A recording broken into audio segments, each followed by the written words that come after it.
Indian ഭരണഘടനയുമായി ബന്ധപ്പെട്ട വളരെ സുപ്രധാനമായിട്ടുള്ള കുറച്ച് വിവരങ്ങളാണ് ഈ വീഡിയോയിൽ ഉൾക്കൊള്ളിച്ചിരിക്കുന്നത്. 1949 നവംബർ 26 ഭരണഘടനാ നിർമ്മാണ സഭ ഇന്ത്യൻ ഭരണഘടനയ്ക്ക് അംഗീകാരം നൽകി. ഈ ദിനം ഭരണഘടനാ ദിനമായി ആചരിക്കുന്നു. എന്താണ് ഭരണഘടനാ ദിനം എന്നുള്ളതിന് ഉത്തരമാണ് 1949 നവംബർ 26 ഭരണഘടനാ നിർമ്മാണ സഭ ഇന്ത്യൻ ഭരണഘടനയ്ക്ക് അംഗീകാരം നൽകി. ഈ ദിനം ഭരണഘടനാ ദിനമായി ആചരിക്കുന്നു. അടുത്ത പോയിൻ്റ്, 1950 ജനുവരി 26 ഇന്ത്യൻ ഭരണഘടന നിലവിൽ വന്നു. ഈ ദിനം റിപ്പബ്ലിക് ദിനമായി ആചരിക്കുന്നു. ഭരണഘടന നിലവിൽ വന്ന 1950 ജനുവരി 26 ഇതാണ് നമ്മൾ റിപ്പബ്ലിക് ദിനമായിട്ട് ആഘോഷിക്കുന്നത്.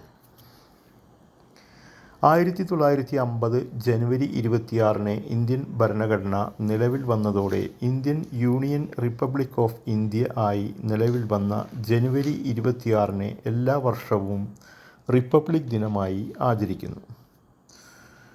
1946 ഡിസംബറിലാണ് ഭരണഘടനാ നിർമ്മാണ സഭ കോൺസ്റ്റിറ്റ്യൂവൻ്റ് അസംബ്ലി നിലവിൽ വന്നത്. ഡോക്ടർ രാജേന്ദ്ര പ്രസാദിനെ സഭയുടെ അധ്യക്ഷനായി തിരഞ്ഞെടുത്തു. അപ്പോൾ ഭരണഘടനാ നിർമ്മാണ സഭയുടെ അധ്യക്ഷൻ ഡോക്ടർ രാജേന്ദ്ര പ്രസാദ്.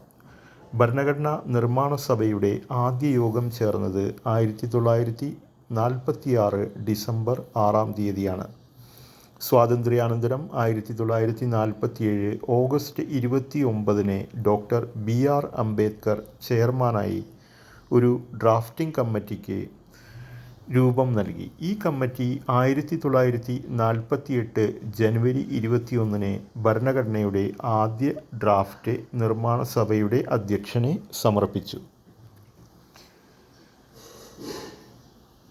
1949 നവംബർ 26 ഭരണഘടന ഔപചാരികമായി അംഗീകരിക്കപ്പെട്ടു. ഈ ദിവസത്തെ ഭരണഘടനാ ദിനമായും നിയമ ദിനമായും ആചരിക്കുന്നു. ഇപ്രകാരം അംഗീകരിക്കപ്പെട്ട ഭരണഘടന 1950 ജനുവരി 26 നിലവിൽ വന്നതായി പ്രഖ്യാപിച്ചു. 2 വർഷവും 11 മാസവും 17 ദിവസവും കൊണ്ടാണ് ഭരണഘടനയ്ക്ക് പൂർണ്ണ രൂപം നൽകിയത്. 2 വർഷവും 11 മാസവും 17 ദിവസവും കൊണ്ടാണ് ഭരണഘടനയ്ക്ക് പൂർണ്ണ രൂപം നൽകിയത്. ഉത്തർപ്രദേശിലെ സാരാനാഥിലെ അശോക സ്തംഭത്തിലെ സിംഹമുദ്രയാണ് ഇന്ത്യയുടെ ദേശീയ ചിഹ്നം. ഉത്തർപ്രദേശിലെ സാരാനാഥിലെ അശോക സ്തംഭത്തിലെ സിംഹമുദ്രയാണ് ഇന്ത്യയുടെ ദേശീയ ചിഹ്നം. അശോക സ്തംഭത്തിലെ സിംഹമുദ്രയിൽ ഒരു വൃത്താകാര പീഠത്തിലായി 4 സിംഹങ്ങൾ ആണുള്ളത്. ഈ വൃത്താകാര പീഠത്തിൻ്റെ വശങ്ങളിലായി ആന, കുതിര, കാള, സിംഹം എന്നിവയുടെ രൂപം കൊത്തിവെച്ചിരിക്കുന്നു. ഇവയുടെ മധ്യത്തിലായി 4 ധർമ്മചക്രവും ചിത്രീകരിച്ചിട്ടുണ്ട്. സത്യമേവ ജയതേ എന്ന വാക്യം ദേവനാഗരി ലിപിയിൽ നൽകിയിരിക്കുന്നു. മുണ്ടകോപനിഷത്തിലെ ഈ വാക്യത്തിന് സത്യത്തിന് മാത്രമാണ് വിജയം എന്നാണ് അർത്ഥം.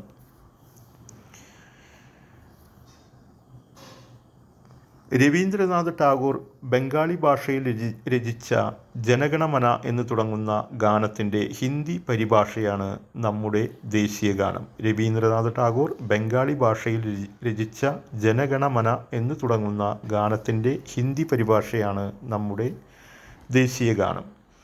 ഭരണഘടനാ നിർമ്മാണ സഭ 1950 ജനുവരി 24 ഇതിന് അംഗീകാരം നൽകി.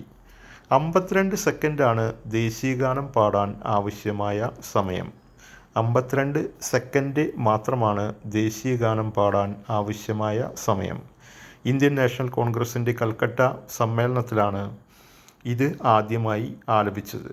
ഇന്ത്യൻ നാഷണൽ കോൺഗ്രസിൻ്റെ കൽക്കട്ട സമ്മേളനത്തിലാണ് ദേശീയഗാനം ആദ്യമായി ആലപിച്ചത്. 1919 ടാഗോർ ഈ ഗാനം the morning song of India എന്ന പേരിൽ ഇംഗ്ലീഷിലേക്ക് പരിഭാഷപ്പെടുത്തി. ഭരണഘടനാ നിർമ്മാണ സഭ 1950 ജനുവരി 24 ബങ്കിം ചന്ദ്ര ചാറ്റർജി രചിച്ച വന്ദേമാതരം ദേശീയ ഗീതമായി അംഗീകരിച്ചത്. ദേശീയ ഗാനത്തിന് തുല്യമായ സ്ഥാനമാണ് ഇതിനുള്ളത്. ഭരണഘടനാ നിർമ്മാണ സഭ 1950 ജനുവരി 24-നാണ് ബങ്കിം ചന്ദ്ര ചാറ്റർജി രചിച്ച വന്ദേമാതരം ദേശീയ ഗീതമായി അംഗീകരിച്ചത്. ദേശീയ ഗാനത്തിന് തുല്യമായ സ്ഥാനമാണ് ഇതിനുള്ളത്. സംസ്കൃതത്തിലാണ് വന്ദേമാതരം രചിച്ചിരിക്കുന്നത്. ഇന്ത്യൻ നാഷണൽ കോൺഗ്രസിൻ്റെ 1896 കൽക്കട്ട സമ്മേളനത്തിൽ ഇത് ആദ്യമായി ആലപിച്ചു. സുപ്രീം കോടതി. രാജ്യത്തിന് ഒരു സുപ്രീം കോടതി ഉണ്ടായിരിക്കേണ്ടതാണ് എന്ന് ഭരണഘടനയുടെ 124-ാം അനുച്ഛേദം പ്രസ്താവിക്കുന്നു. ഇന്ത്യൻ ഭരണഘടന നിലവിൽ വന്ന 1950 ജനുവരി 26-ന് സുപ്രീം കോടതിയും നിലവിൽ വന്നു. 1950 ജനുവരി 26-ന് സുപ്രീം കോടതിയും നിലവിൽ വന്നു. എന്നാൽ ഇന്ത്യ പരമാധികാര ജനാധിപത്യ റിപ്പബ്ലിക് ആയതിനു ശേഷം 1950 ജനുവരി 28-നാണ് സുപ്രീം കോടതി ഉദ്ഘാടനം ചെയ്യപ്പെട്ടത്. സുപ്രീം കോടതി നിലവിൽ വന്നത് ജനുവരി 26-നും എന്നാൽ ഉദ്ഘാടനം ചെയ്തത് ജനുവരി 28-നുമാണ്. ഇത്രയുമാണ് പ്രധാനപ്പെട്ട ഭരണഘടനയുമായി ബന്ധപ്പെട്ട ചോദ്യോത്തരങ്ങൾ.